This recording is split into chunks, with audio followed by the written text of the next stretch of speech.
Picture this: a fluffy slice of white bread, lightly toasted, smeared with peanut butter and jelly, or stacked with turkey, lettuce, and mayo. It's the taste of childhood, comfort, and convenience. White bread and sandwiches are more than just food in America. They're a cultural icon. From school lunchboxes to diner classics, they're everywhere. But what if this everyday staple is doing more harm than good? Behind the soft crust and nostalgic flavor lies a concerning truth. White bread, once considered a symbol of modernity and progress, is now being scrutinized by health professionals for its links to obesity, diabetes, and chronic inflammation. Could the sandwich, America's most beloved meal, be a silent contributor to the country's health crisis? Let's explore the history, ingredients, marketing, and real health impact of white bread and sandwiches. By the end of this deep dive, you may never look at a sandwich the same way again. A brief history of white bread in America. White bread has not always been a villain. In the early 20th century, it was hailed as a modern marvel. Thanks to industrial milling techniques, white flour became cheap, shelf-stable, and resistant to pests. It was also seen as cleaner than whole wheat, a sign of technological advancement.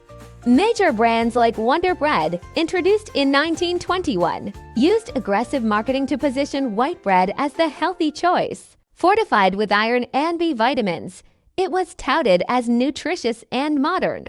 Sliced bread even earned the now iconic phrase, "the best thing since sliced bread." But while white bread's rise mirrored the industrial food boom, its health value began to crumble under scientific scrutiny. What's really in white bread? At first glance, white bread might seem harmless: flour, water, yeast, maybe a pinch of salt or sugar. But look closer at the label of most store-bought loaves, and you'll find a cocktail of processed ingredients, including enriched bleached flour, lacking fiber and nutrients found in whole grains, high fructose corn syrup or added sugars, sometimes in multiple forms, hydrogenated oils, a source of trans fats though less common now, preservatives, such as calcium propionate to increase shelf life, emulsifiers and dough conditioners, like mono and diglycerides. These additions help make bread softer, last longer, and look whiter, but they also strip it of its original nutritional value. Nutritional breakdown: why white bread fails. Let's compare white bread to whole grain bread in a few key areas.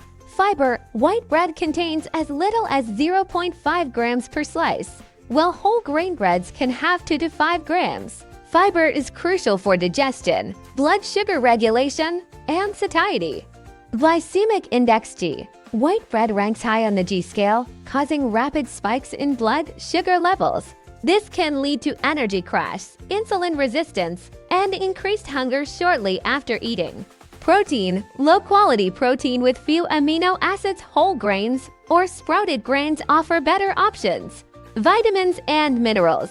Even when enriched, white bread lacks the full spectrum of nutrients naturally found in whole grains, including magnesium, zinc, and vitamin E. In short, it's mostly empty calories. The American sandwich obsession. In the U.S., sandwiches are everywhere. The average American eats almost 200 sandwiches per year. Fast food chains like Subway serve over 5,300 sandwiches every minute. Peanut butter and jelly sandwiches, a staple for over 75% of American kids. Turkey, ham, grilled cheese, BLT, all iconic combos. Why are sandwiches so popular? They're portable, customizable, and often seen as a lighter meal option. But combine two slices of white bread with processed meats, sugary condiments, and cheese, and you've got a meal high in sodium, saturated fat, and refined carbs. Health risks linked to white bread and processed sandwiches. 1. Weight gain and obesity. White bread digests quickly, leading to sugar spikes followed by hunger. People often consume more calories to feel full, creating a cycle of overeating. Fact: a Harvard study found that people who ate more refined grains, like white bread, gained significantly more weight over time than those who ate whole grains. 2. Type 2 diabetes. White bread's high glycemic load contributes to insulin resistance and higher risk of diabetes. A sandwich made with white bread, sugary sauces, and processed meats is a blood sugar nightmare. Fact: women who ate 5 or more servings of white bread per week had a 50% higher risk of developing type 2 diabetes. 3. Heart disease. Refined carbs increase triglycerides and inflammation, both risk factors for heart disease. Sandwiches packed with sodium, processed meats, and white bread create a triple threat. Fact: the American Heart Association warns that a diet high in refined carbohydrates is linked to higher heart disease risk. 4. Digestive issues. The lack of fiber can slow digestion and contribute to constipation.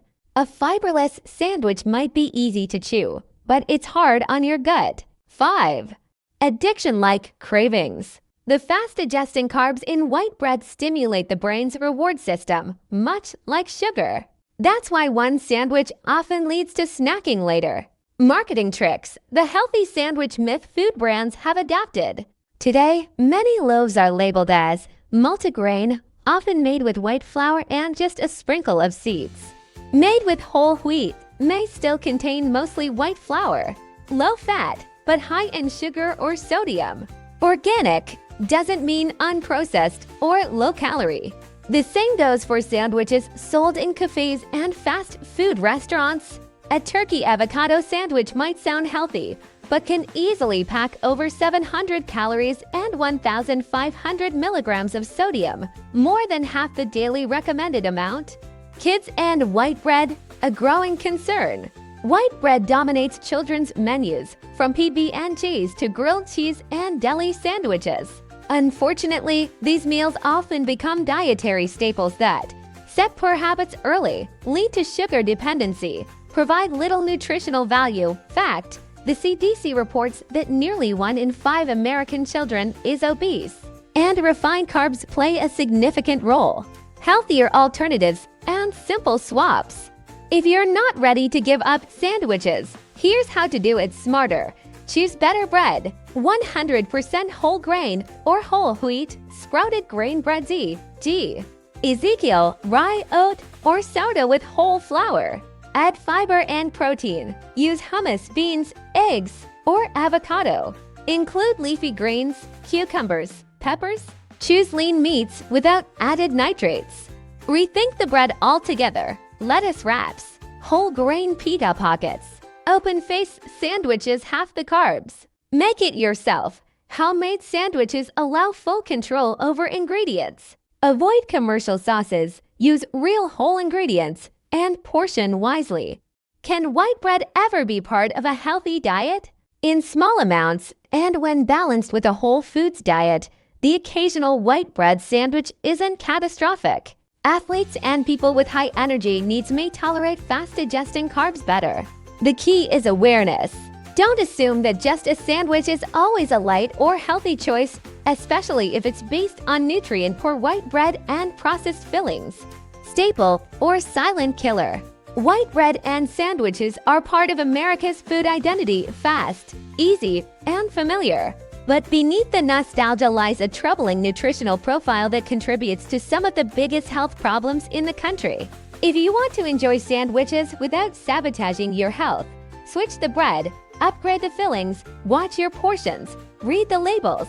And remember, just because it's a sandwich doesn't mean it's safe. In the end, white bread may still have a place in your kitchen, just not on your plate every day. Sometimes, the most dangerous foods are the ones we stop questioning.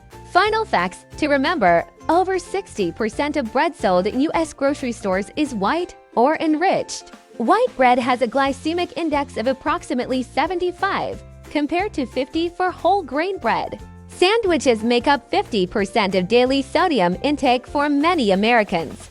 Wonder Bread was once advertised as building strong bodies. Today, it's a symbol of processed eating.